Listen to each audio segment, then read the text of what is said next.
Hey guys, happy Saturday. Hope you're doing well. When I started this video, the clock read 444.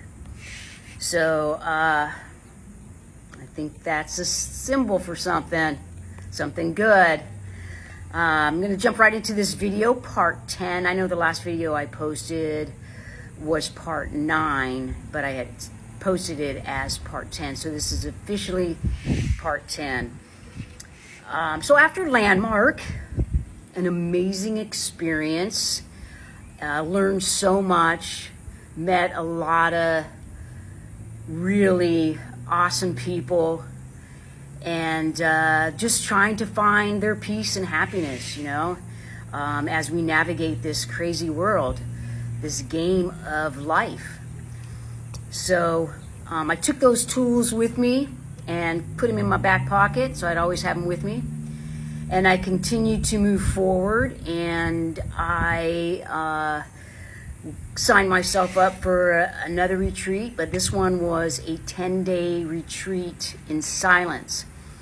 It's called Vipassana meditation, which means of the mind.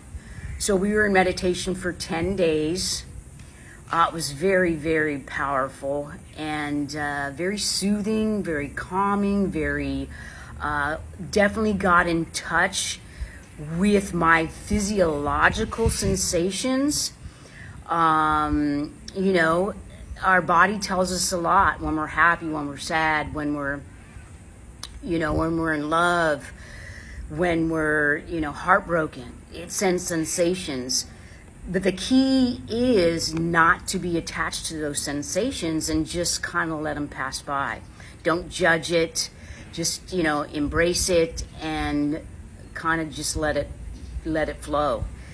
And that was really key for me when I left that meditation seminar or retreat, because, I tend to want to control outcomes, right? And I think a lot of us do. So by sitting in meditation for 12 hours a day, thoughts would go through your head, but you wouldn't, but I wouldn't judge them. I would just simply notice it and just let it pass through.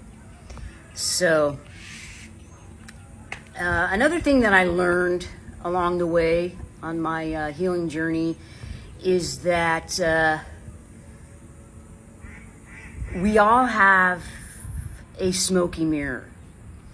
It was a book I read. I can't remember what it was, but it's a shamanic concept, the smoky mirror.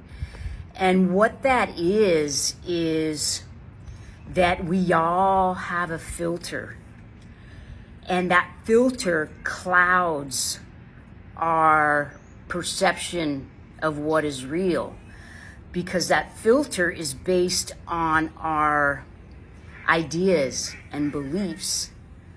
And often our preconditioning beliefs distort our reality. So in the ancient teachings, it really tells us to be aware of our clouded mirror.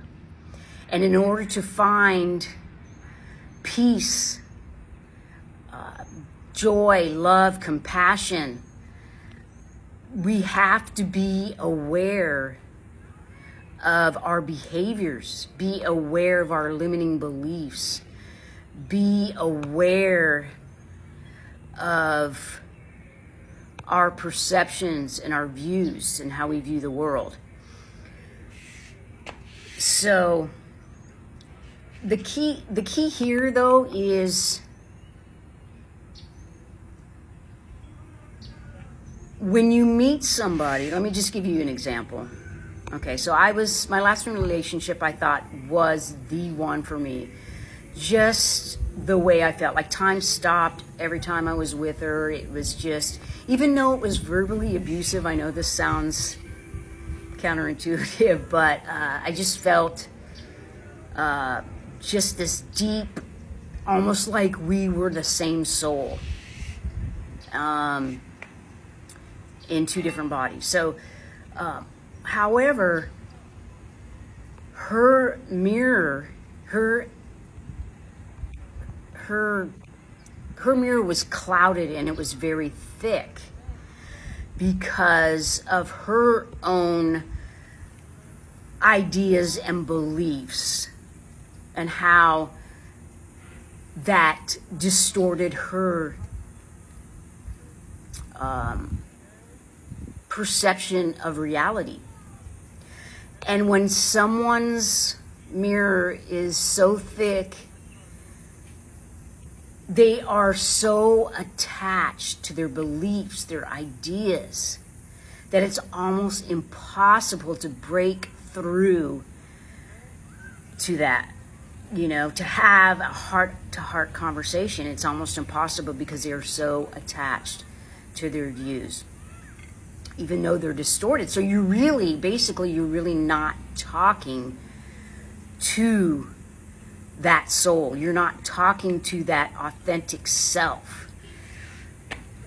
On the other hand, when you meet someone that has done some work and the mirror's not so clouded, you're more likely to have a heart-to-heart conversation with somebody and have a deep conversation and at a deeper level. So, you know, it was definitely the person for me, I believe, but it's just the wrong timing. So, you know, and it took me years and years and years to really get over it. Even though I said, oh, I'm over it, there's just, you know, there was a part of me that was still hanging on that I realized. But now it's time to move on because she has her own journey, and you know, I wish her nothing but the best. I still love her, but you know, right now it's just, like I said, sometimes love is not enough.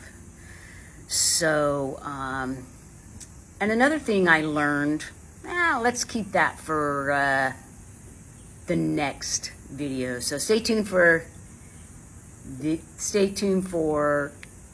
not episode, stay tuned for part 11.